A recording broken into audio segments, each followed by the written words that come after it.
Good evening, everyone. Welcome tonight to night number 2. We're going to be talking fly fishing. My name is Ben Fleischek. I'll be your host for this evening. I help out with all the SCHEELS Outfitter and SCHEELS products here at SCHEELS. That's a lot of SCHEELS I just said. Very excited to be here. We definitely got a fun group tonight with got Tony and Kim Ferrie. We're going to be talking some fly fishing. We got some props up here. We got some dry flies, poppers, and streamers. They're actually in the hunt right now, chasing big tarpon down south in Florida. We're excited to get them brought up on here. Kind of how the night's going to go. We're going to be doing the same thing as we've done before. We're going to have question and answers going through. We've already got some questions coming in, so we're excited about that. Thank you for the audience you guys got a lot of questions coming already. So please make sure you're submitting them. Make sure you're going to scheels.com/fish series to get registered for the prize package. We have 2 prize winners tonight. We got a $500 and a $1,000 winner. We'll announce those at the end of the evening. And without further ado, how about we bring up the people of the hour, Tony and Kim. Hello, everyone. Hello. Thanks for the introduction, Ben. I'm Tony. This is Kim. We reside just outside of Madison, Wisconsin, a little town called Black Earth, which happens to just coincidentally have a Blue Ribbon Spring Creek running through it in close conjunction to the Wisconsin River, which is a hell of a smallmouth factory. We started our business called Dry Fly Sales back 10 years ago. And both Kim and I were living in Montana, chasing trout, doing that thing, and we moved to the Midwest. Now, I actually grew up in Wisconsin, so I kind of knew what I was getting into, but Kim hadn't. I grew up in Montana, so had no idea about the Midwest. Yeah. So, lo and behold, we started figuring out that, oh, my goodness, you can catch bluegill and muskie and smallmouth bass on fly rods and blowing experience. And we've devoted ourselves to the craft and trying to push the envelope forward. That fly fishing is an awesome sport, and it's a life sport that people can do from the age of 10 to, if you're fortunate enough to be able to walk around a river and be 100, you could do it. Therefore, it was just something that we both felt it was a great career path. We both love doing it. And, somehow we've managed to piece together a job that allows us some time to fish. And we get to work together. There you go. And we get to work together. That's right. That's right. Thanks, Kim. Yeah. So, outside of that, just some background, Kim and I have spent, literally, a great portion of our adult lives fishing, but since we got together, we've been to chase GTs and bonefish on Christmas Island in the South Pacific. We've been to Alaska, Belize, multiple trips to Mexico, certainly tons of time in trout rivers out west. I was thinking about it the other day. I think I got about 80 floats down the Bighorn River, which is such a wonderful piece of water. The Missouri River is amazing. And then, in the Midwest, we cover states such as Michigan, Ohio, Wisconsin, Minnesota. Therefore, we get access and have friends and have fished Great Lakes carp fishing in, northern Lake Michigan in the summertime, where you'd swear to God you were in the Bahamas. The water's so clear and you're throwing flies at 25-pound carp who just aren't always willing to eat the fly. Mm-hmm. And then also this spending time up in northern Wisconsin and fishing for muskie in the fall, which is, again, literally a game of 1,000 casts. It's no different than it is for people that throw straight, conventional gear. And, so we experience all the same problems as anglers that, non-fly anglers would experience. And, fortunately, we work for brands that build things to help people solve those problems and, just sort of translate it into, a career. So,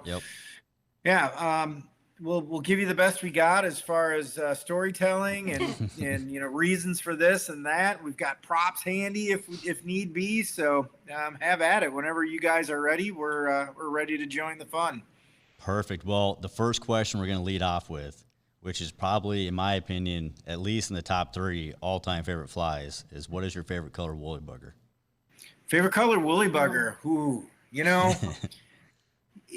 I'd have to go with like a black and wine colored, like a maroon and black combination. Like an egg-sucking leech or something style? A smaller smaller profile. But yeah, it's completely a leech. Don't go with a hot bead on the front. I personally don't care for that. But when you look at woolly buggers in general as a fly to use, you can catch everything with a woolly bugger. I mean, you can catch everything with a woolly bugger. That's why it's in the top 3.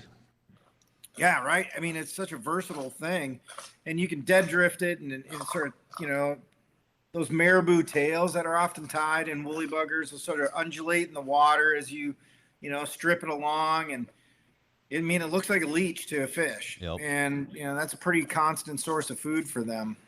Black wine, or let's call it Minnesota Gopher Burgundy.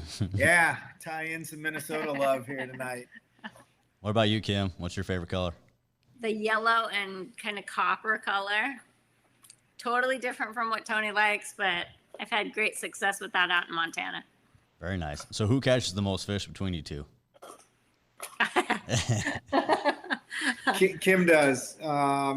We joke whenever we go fishing with people, like we might be running a boat shuttle. Like we're going to float our boat and go down river, so we got to run a shuttle, and Kim will be stuck at the boat. Darn it. And we'll come back. Fishing. And she starts fishing right away, and we'll come back and be like, well, how many did you catch? Well, I'm up 3 on you already. And, like we haven't even left for the day. And yeah, so she's a sniper for sure. That's awesome.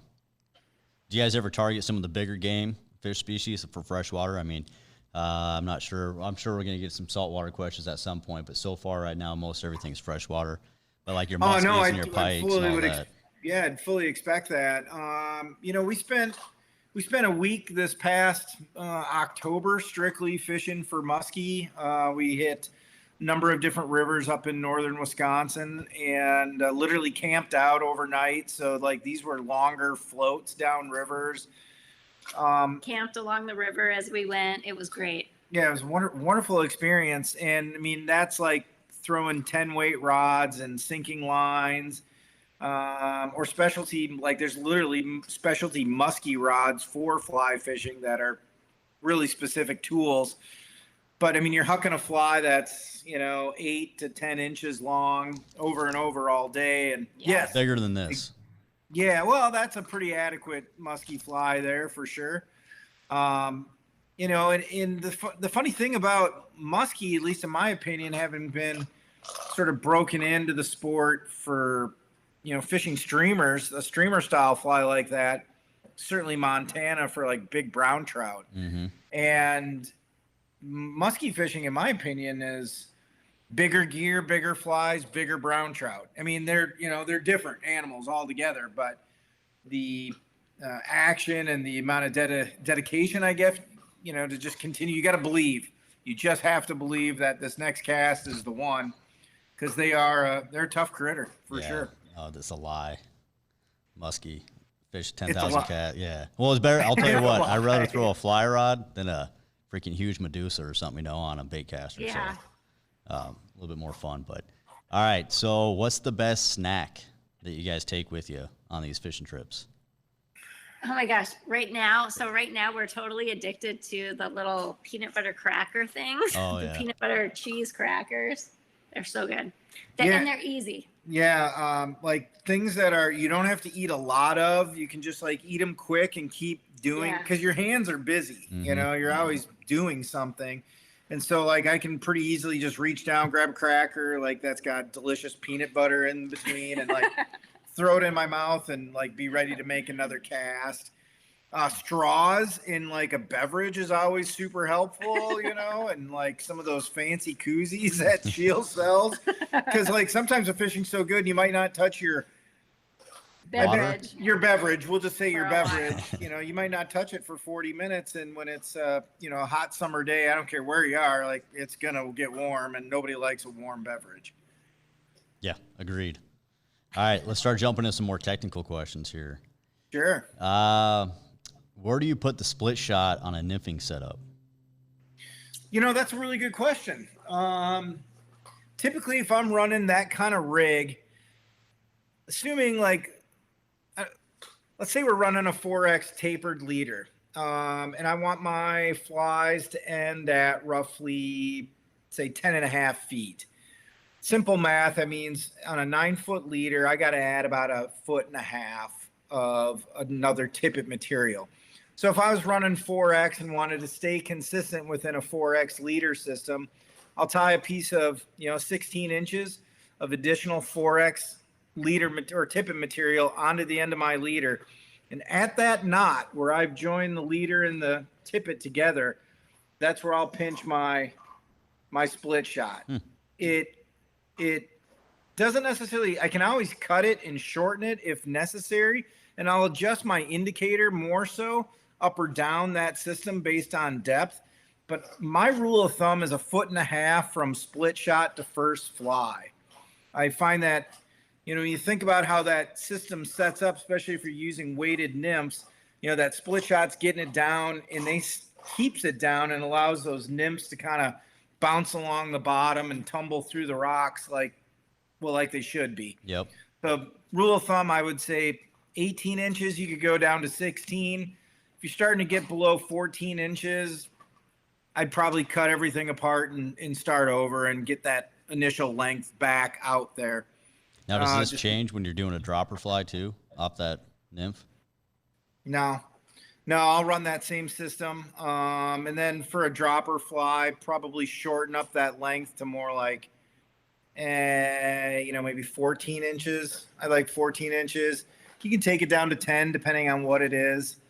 I think that those systems tend to just keep the bugs far enough apart, and they kind of pick up their own action in the water. And I mean, it's funny. It seems like more times than not, your dropper fly ends up being, typically you're going to tie a heavier lead fly and a lighter weight secondary fly.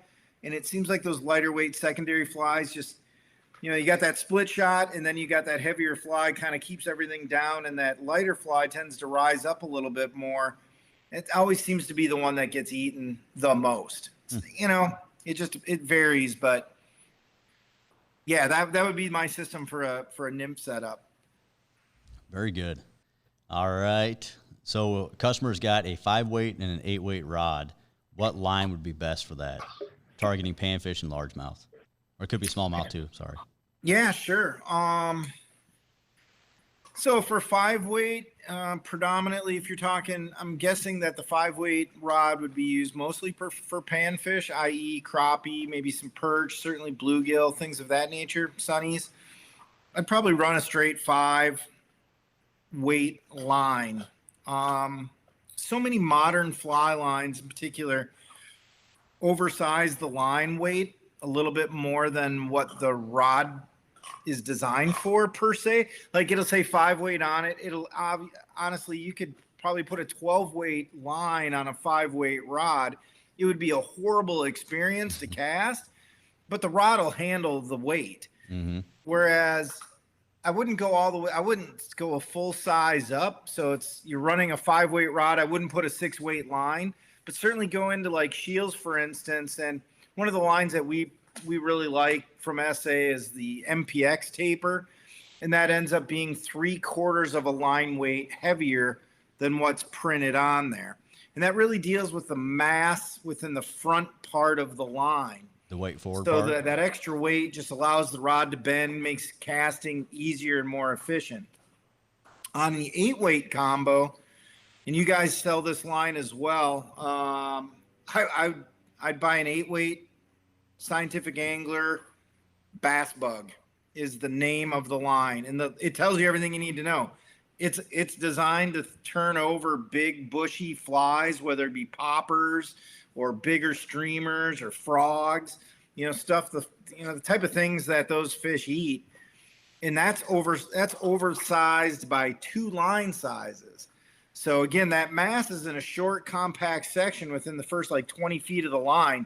So you don't have to like retrieve the line so far back to the guides every time. You can lift it up and throw another cast. And as that loop is unfurling, all that weight then is moving forward and allows greater distance on the cast, turning over that fly. And I mean, just is a game changer. They're also built with specific coatings and cores that'll handle the hotter temperatures of summer. So the line itself doesn't become a tangled mess full of knots. And, you know, if you're wade fishing, for instance, and you're standing in the grass, I mean, it's fly line. If anybody spends enough time with fly line, if it can get in a mess, it's going to get in a mess. So if you can find little tricks and little products out there to make the line a little bit easier. Yeah, the bass bug line is one of our favorites to use in the summer.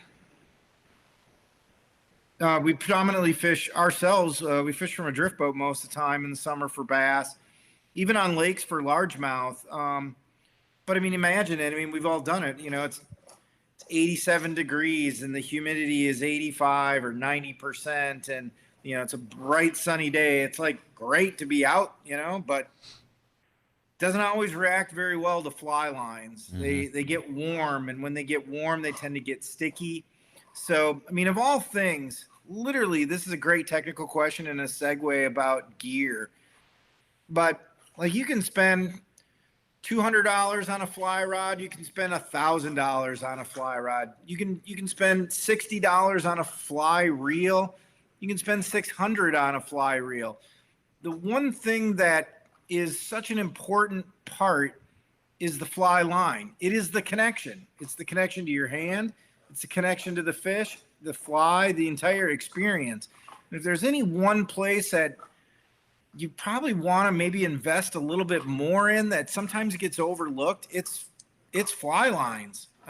They make all the difference in the world. And there are so many specialty fly lines, and going even further, like tapers within a fly line. Fly lines are commonly referred to as a taper, and it's how the line is shaped and designed.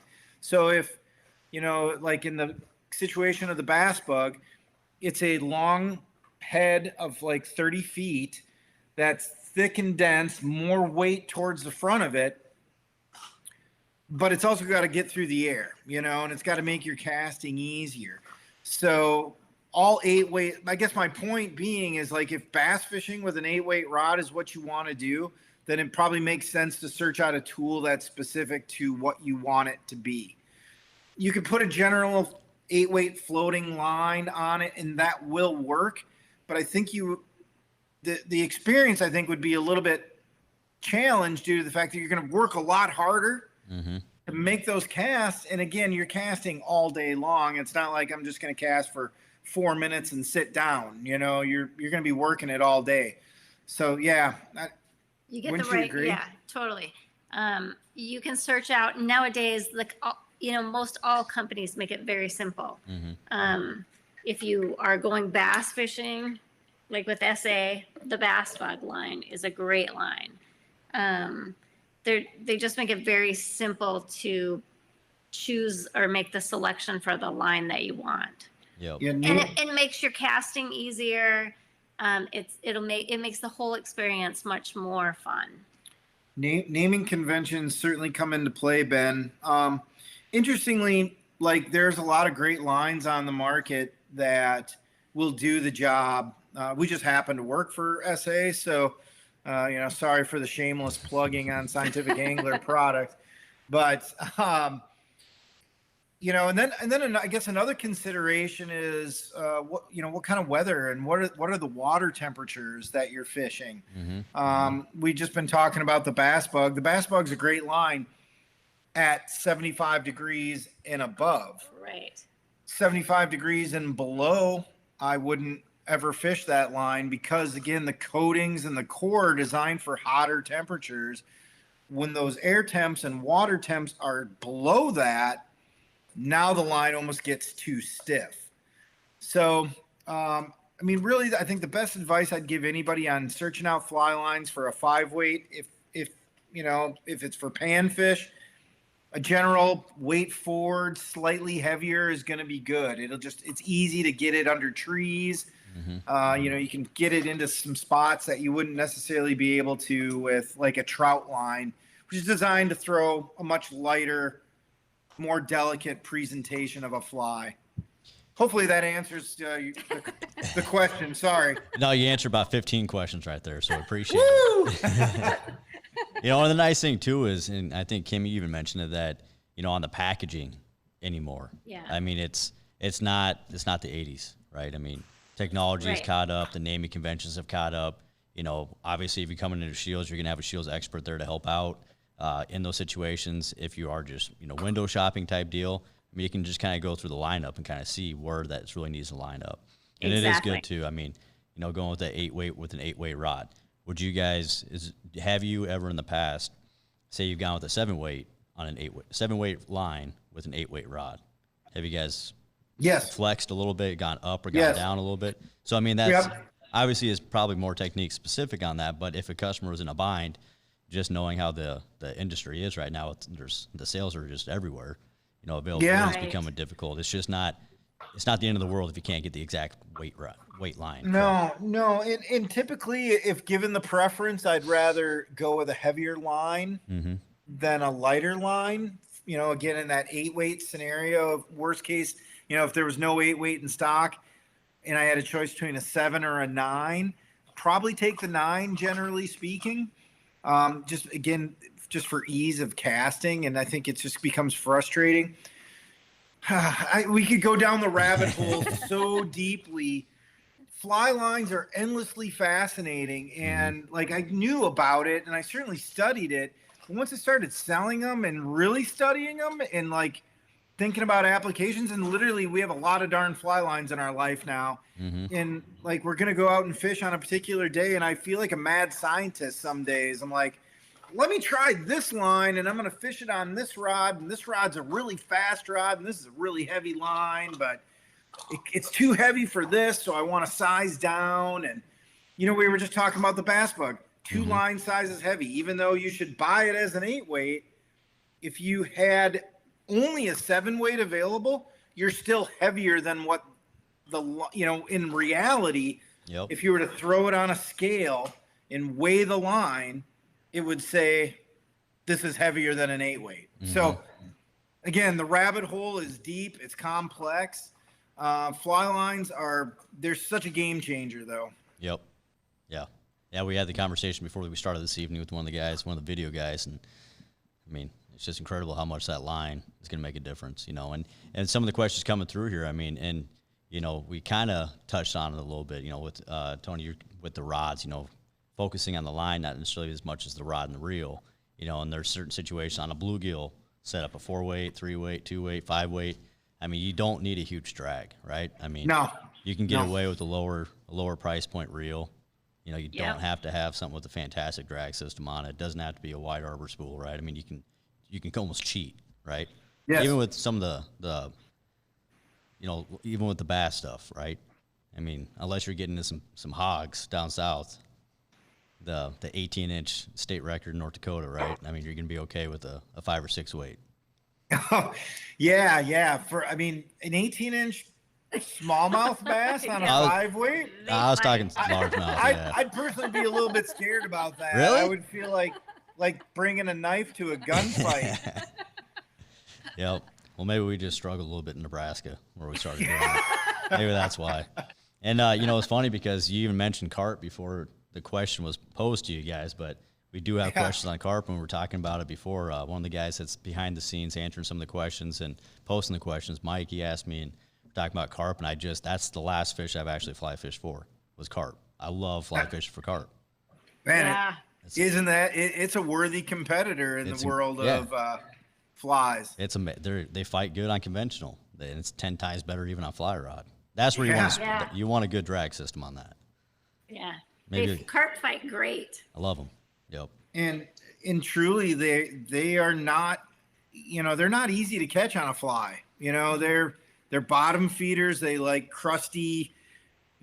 Let's be honest. I mean, they're not eating like pristine trout bugs. They're eating a lot of nasty things in some of the water they live in, and so you're trying to make this artificial thing that might look really pretty to you and I. and you're trying to make a fish that doesn't eat that, want to eat it. And again, it works. Woolly buggers, man. Woolly buggers, black woolly buggers. You can't go wrong. That's right. Yeah, in Nebraska, we cheat because we got cottonwood trees down there. And so the carp are always up on top, sucking up on the cottonwood. And so, I mean, it's cheating. But, all right, back to maybe more prestige fish. So for trout, what's your guys' top dry fly for the audience? Got some dry flies here. Got a huge streamer. Obviously, it's a maybe brown trout size. But what are you guys' top? Nymph, dry, and then streamer. Ooh. Gosh. I'm going to let you go first. For streamer, Tony and I both mainly fish leeches, just little leeches, black typically. My favorite dry fly is, I always call it the purple haze. Is that what it is? Purple haze. Yeah. Purple haze. I just love that fly. I grew up fishing the purple haze, and I fish it everywhere in Montana. So everywhere in Montana. It's a mayfly impression. Yeah. What about a dropper? Oh God. Yeah. Pink squirrels we've used typically. No, they're Are you tiny. aware? Yeah. No, pink squirrels get down small enough. I don't do a lot of that. Yeah. Just streamer fish, mainly. Yeah. So I personally, I was going to say the purple haze, I really like that fly a lot. It's a great, Parachute Adams would be a very comparable. If you're familiar with the Parachute Adams, it'll have a white post for the wing. Body tends to be tied in a purple. It's definitely got the 3 prongs of a mayfly adult. It's just a really good pattern from a profile view of what trout see and how they see fly. If it's super technical fishing, it's really hard to beat a midge. If you're familiar, those are really small. Trout eat them all the time. That's a really effective dry fly. Caddis, and even within the caddis family, there's variations of, what works there. What's your favorite? I don't Tony, know. you know too much.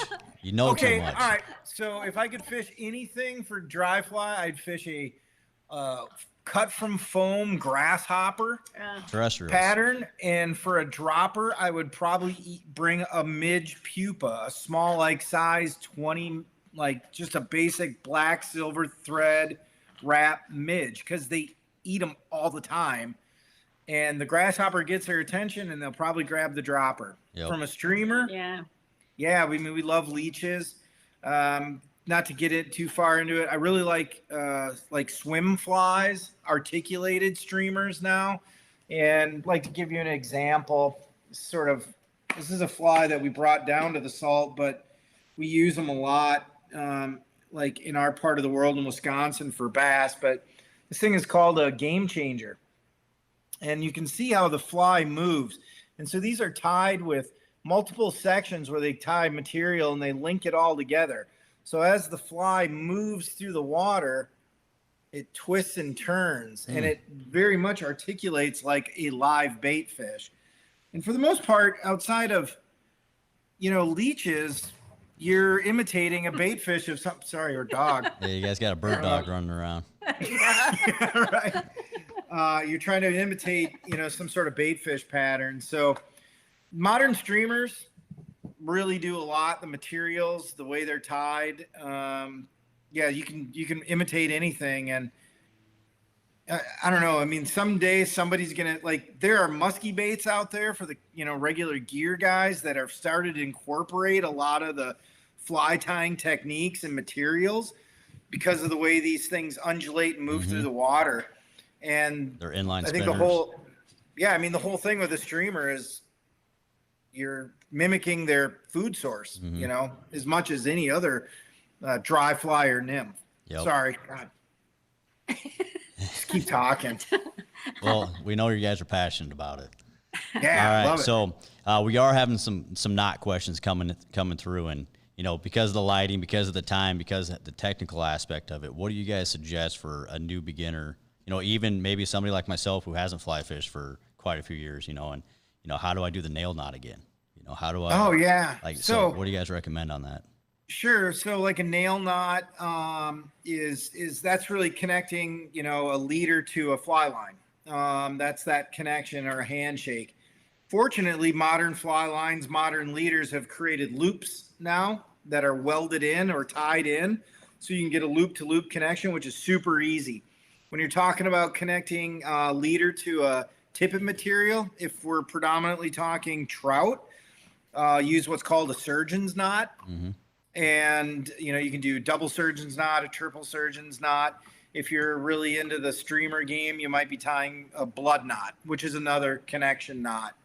And then there's really two knots that I use for everything just about, which is either called a circle knot or a clinch knot or an improved clinch knot, depending, what kind of material you might be using and what you think you're going to need.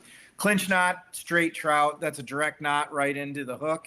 A circle knot is you literally put an overhand circle into your leader or your tippet. You're going to run it through the eye of the fly, and you bring that tag end back through the circle, wrap it around the standing line, and then come back through again. Yep. Point being is it creates a nice little profile of a circle from the eye of the hook to where the knot actually tightens. And so again, streamer fishing has movement. It's all about movement. Yeah, you don't want to have that tight.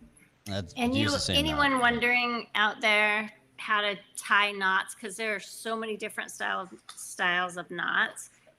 Just YouTube knots, fly fishing knots, and they'll give you step-by-step procedure on how to learn how to tie any of those. And they're super helpful. Yep. Yeah. And you can pause it, rewind it, rewatch it again. And practice it as you're watching it. Yep. Yeah, I mean, I've literally spent countless hours, sitting on a couch when I first got into the game and learning how to tie clinch knots and surgeon's knots and blood knots and perfection loops for leader material. And, you teach yourself how to do these things. And once your hands learn it, it's easier to do it than to sit and try to tell somebody how to do it. My hat's off to people that can teach knot tying. Yep. All right. So what's the best wader for our area?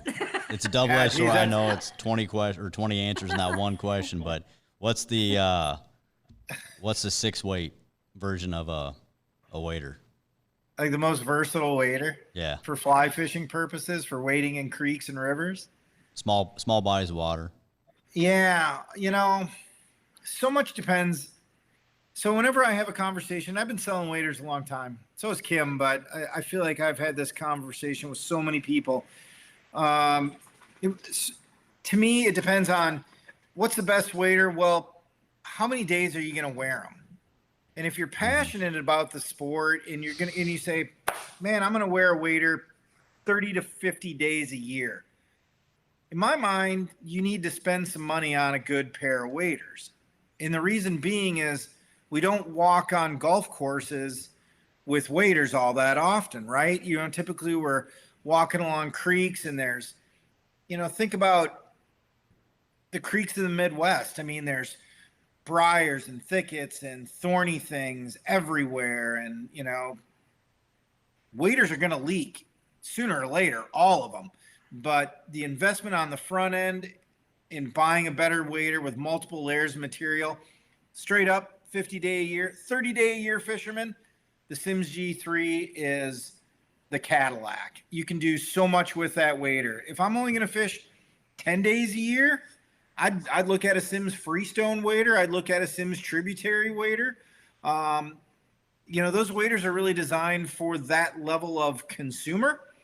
I mean, to be just that frank, when you start getting into those extended days and hours and, this is your passion, it's what you care about doing, the investment on the front end is much more worth it down the line because you're going to stay dry longer. You're going to be more comfortable and, you're going to experience less leakage issues.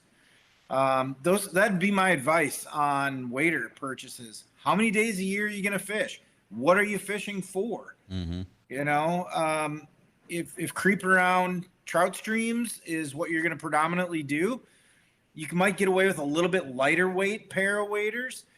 On the flip side, if steelhead fishing, you know, on the North Shore of Minnesota, for instance, is your game, man, you might want to invest in a little better pair of waders because it's cold and you're still in the woods and you're still hiking into some remote areas, and nothing will shut you down worse than like being sopping wet and cold inside of a wader. Yep. It happens. Yeah, for sure. All right. So how's that? Was that a good answer, Ben? It wasn't bad. I think it was good. We'll see how the audience receives it, but no, it was great. Thank you, Tony. All right. So what do you guys like most about fly fishing? Each one of you. Gosh, probably where you can actually go to fly fish, and then all the different species. I grew up in Montana, so like I was into trout, and you know, we decided to move to the Midwest, and I went trout fishing out there, and the trout are much smaller in Wisconsin than they are in Montana. The majority of them, not all of them. And you know, when we were able to go to one river, the Wisconsin, and catch smallies and largemouth and muskie and pike, and it's all in a day's float, like that blew my mind. And just being able to, you know, travel outside of the U.S. to fly fish for all these exotic species is pretty incredible. Yeah. I personally, for me nowadays, it's just time spent kind of disconnecting from everyday life and being out on the water, and a lot of the other things that are going on in your life tend to dissolve when you're focused on the problem of trying to catch a fish on a fly.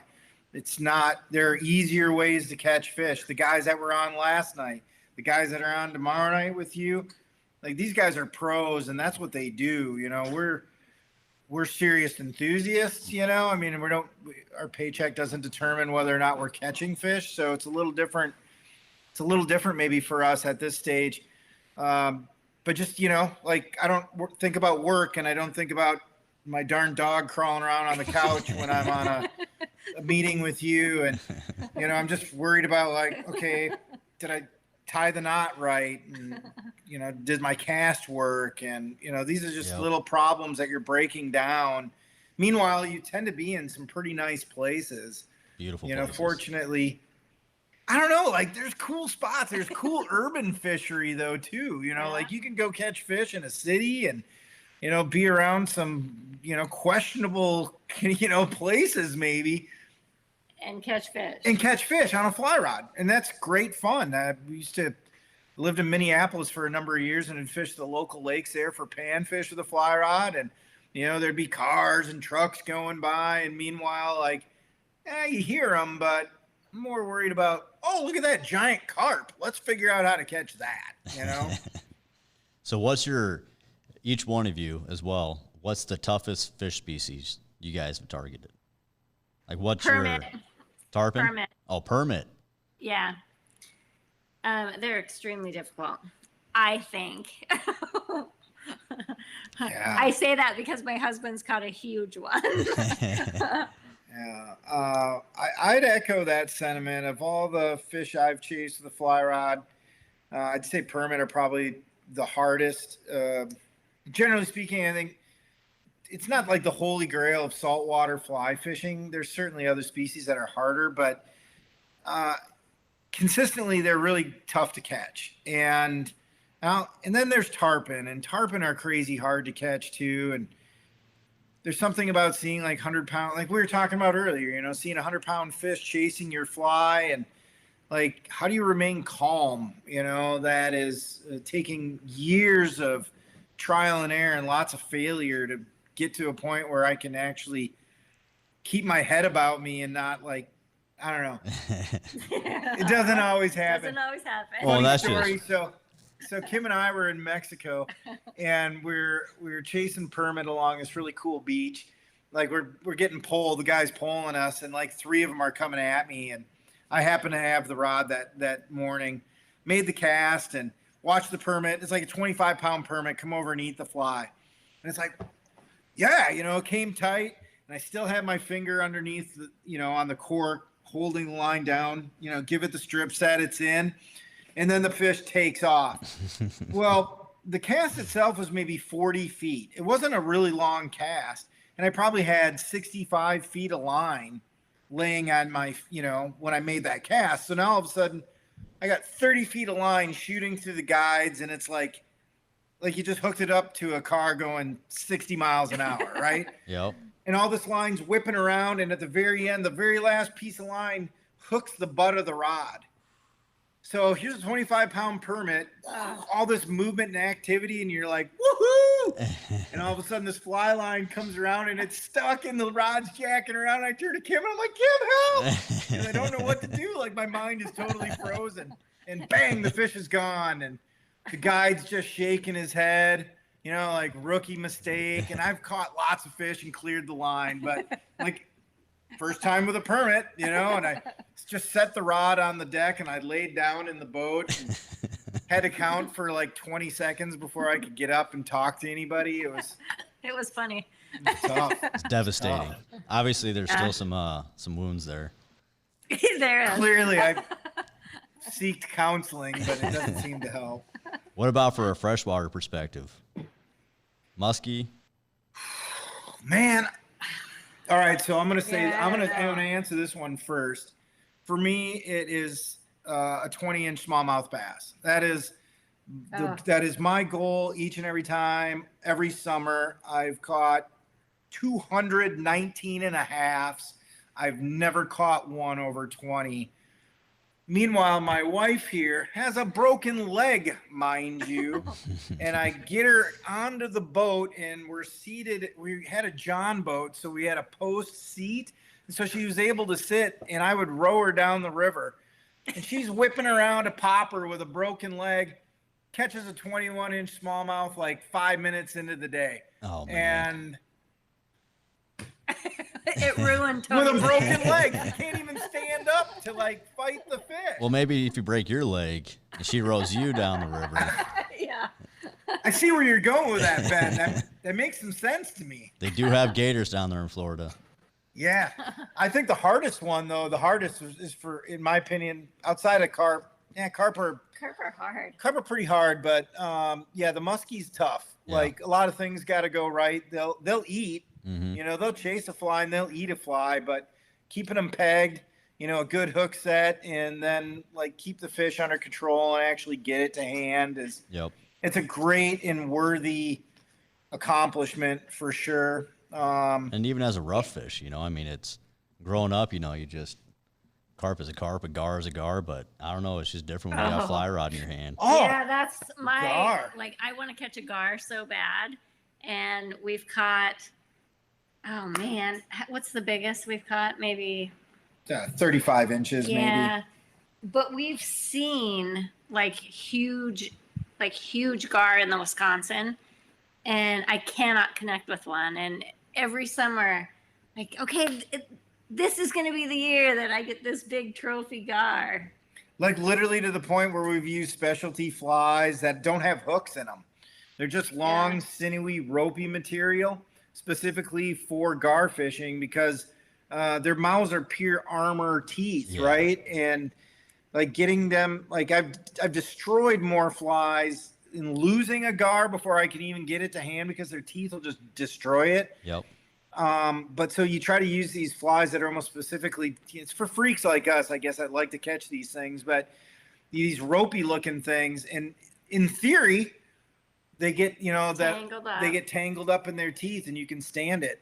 Kim mentions Wisconsin. It's full of gar, and you'll get 20 of them to eat in an afternoon, and you won't land a single one. Yeah. Not a single one.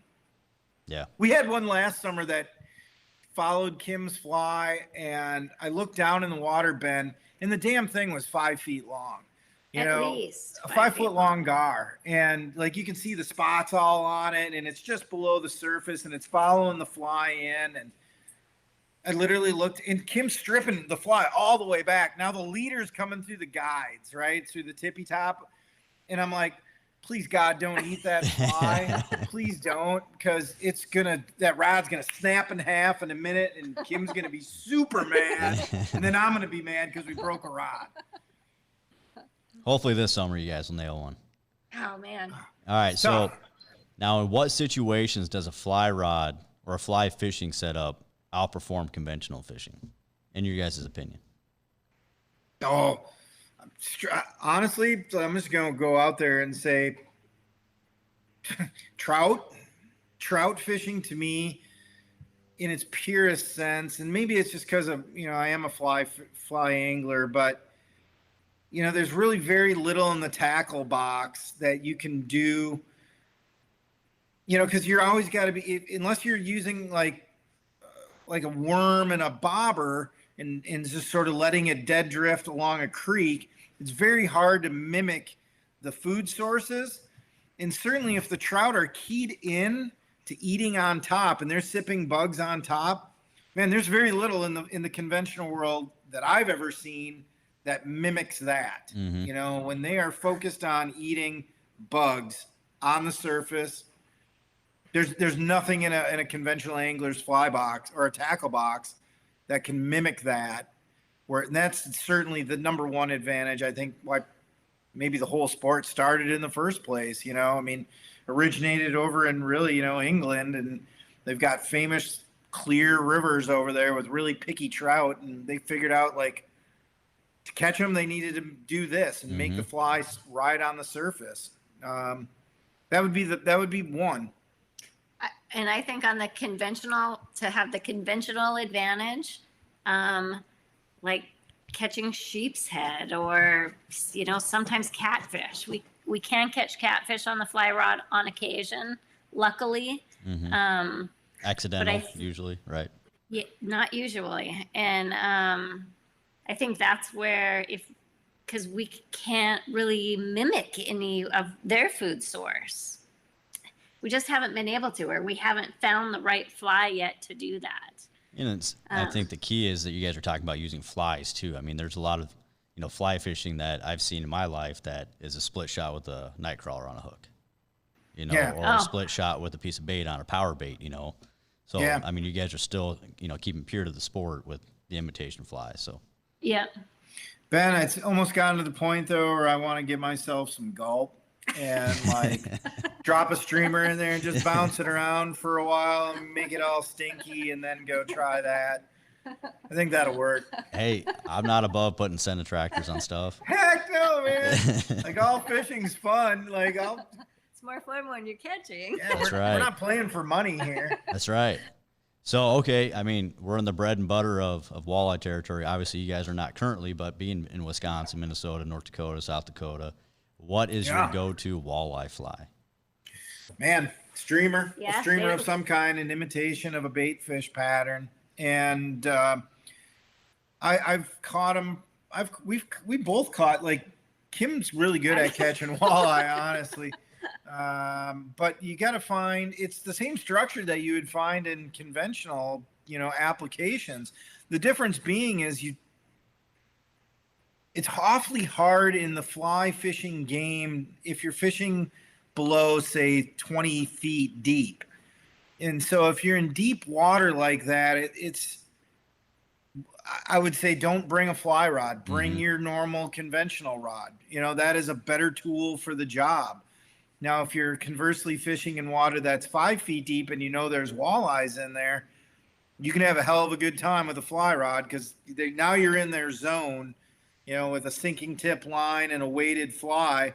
You can get that thing down into that 3 or 4 foot section of water and have it stay there long enough to get them. And they'll chase the fly and take it. They'll totally chase flies. Yeah, they're fun. Yeah. All right, so fly fishing essentials, and this one is, I think, kind of a two-part. Maybe each one of you guys can take a different part, but say someone's going on a backpacking trip. What are the 5 to 10 things that they have to have? And then the other side of it, a lot of destination trips. Maybe they're flying, maybe they're driving, and space is limited. Maybe they have a 4-piece rod set up where they can have a travel tube and everything. But what's it? It's the same situation. I mean, do you want a 4-piece rod for each one? But one's travel and the other one's backpack. Travel and backpack. Well, travel if you're leaving your home, flying to a different state or flying outside of the country, you should always bring more than one rod. That's key. Because if you only bring one rod, you're probably going to break the one that you have with you. So you got to have a backup. Gosh, depending on where you go, again, make sure you bring, like if you're going to Alaska, make sure you bring clothing for like every season. And I know that I get very cold, so I'll bring like 4 pairs of gloves. Layering. You just got to make sure and do your research before you go, so you know what the temperature range could be, and make sure you pack accordingly. Yep. That's huge. And one thing I want to add for even both you guys too, and just from a personal experience, buying all my flies before I left versus having a handful of flies that, a terrestrial, a woolly bugger, whatever, like something I know no matter where I'm at, I'm going to catch fish, but buying my flies local when I get there to know what the bite is going to be. Yeah. You guys, is that something? Definitely. That's great. That's a really good piece of advice, Ben. Nobody knows their local water like the local people. And especially if you're talking about trout fishing, for instance, what's hatching, what is the local flavor of the day. If I were going on a backpacking trip, or again, really limited, it sounds to me like your question's sort of like limited on space options and how much can you bring. I'd probably try to construct a fly box with a mix of, woolly buggers for certain, and some common nymph patterns and some common dry fly patterns from terrestrials all the way through a mayfly and a caddis. But you could get all that in one, a box, smaller than that, right? Yep. You pack all those flies in there. I'd make sure to carry, honestly, you want to have a couple of leaders and your core tippet sizes. Again, probably anything, assuming everyone's familiar with the X rating, I'd probably look at anywhere from, 2 to a 6X in my kit of tippet. And then, your basic fly tools, your rod itself, of course, your rod, your line, your reel, but then, your nippers and hemostats and, good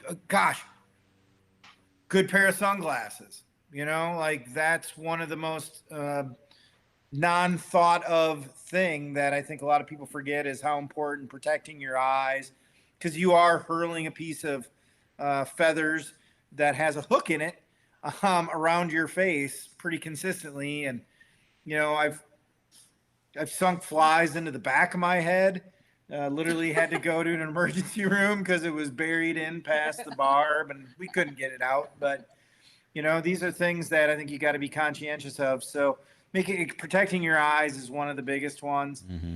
And then certainly, like, where are you going? What are you doing? What's the weather going to be like? Layering, as Kim said. But, protecting yourself from the elements. Is it insects that you're worried about? Is it the sun? Is it the cold? Is it going to rain that day? So making sure you got the right kit. It's a funny thing, like we talk about waders, right? Like I've talked to people and they've oftentimes asked the question, like, if I buy this wader, will I catch more fish? And I would say, well, fundamentally, it doesn't make you a better angler, but you will get to fish more because you're not going to be cold and wet and miserable. And those are largely a lot of the things mentally that cause anglers, whether you're a competition angler or just just do it for enjoyment. But if you're cold and wet and miserable, you're too hot, you're going to throw in the towel and shut her down. So you don't have to have a lot of it. You just have to have the right things. Yeah. Yep. All right, so we are getting tight on time, and there's still pages of questions for you guys. So, man, I'm sorry. Just because we talked about fly lines. We got a little too deep, too early on that one. Yeah, right? Yep. But, if you guys are open to it, would you guys help, in the next couple of days here, help answer some of these questions that we have from the audience? Absolutely. Yeah. We might ping Brandon Stone on this one, too, to help out, just since he still fly fishes. But how about one more question here? Let me something that I might target Kim just because Tony might take it down a rabbit hole.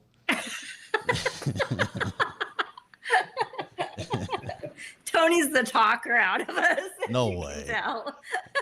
Well, he's got a lot to say. I mean, it's all pertinent information. You know, it's unfortunately we're limited to an hour. All right, so here we go. Well, I guess we kind of got it. So what is we already got the personal best on the smallie. I mean, Kim obviously destroyed you on that one, but let's go on the other side and say, what's the personal best largemouth? We see that market growing huge up here. Yeah, so I haven't caught very big largemouth. Tony, I think that one when we went, I got a 4-pounder. Yeah, it's a good fish. It's my personal best on a fly. And of all things, it was wild muskie fishing in a lake in October, and the big bass ate a muskie fly. So it was, it wasn't what I was looking for, but it was very exciting and thrilling at the same time. Yeah, that fall feed is nice, though. Yeah, like they put on the feedback. I mean, bass in particular, they just like to eat. They just eat. Yep. Well, it depends. Great fish. For us, but for tournament fishing, obviously they got lockjaws sometimes, but right when it matters, when there's a paycheck on the line. Yep. All right, so we got time for one more. Sorry, I don't want to stop talking about this. All right, what if you guys can only fish one fish for the rest of your life? Smallmouth. That was fast. Yeah, Easy. Both of you? Yeah. Really? Yeah, they're super aggressive.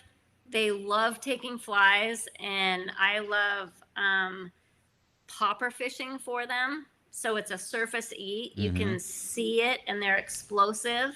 Yep. Love it. And it's funny because the two guys we had last night, their top fish was smallmouth too. Yeah. So we're 4 for 4 on smallies. Yeah, there's something about them. I mean, they willingly eat flies, number one. Number two, they fight like a demon. And, they call them the fighter, and there's a reason for it. They just fight so hard.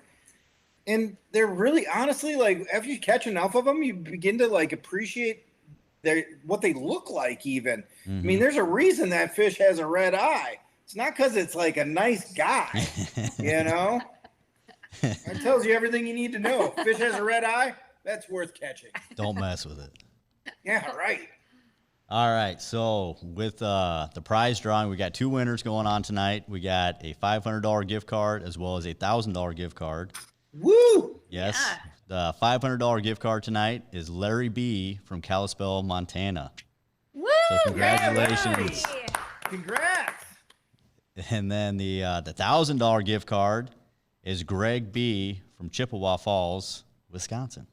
Did I say that correct? Greg! Yep. So Chippewa it's Falls. funny because we got you guys both home states there. That's pretty cool. Yeah, actually. no, that's awesome. Yep.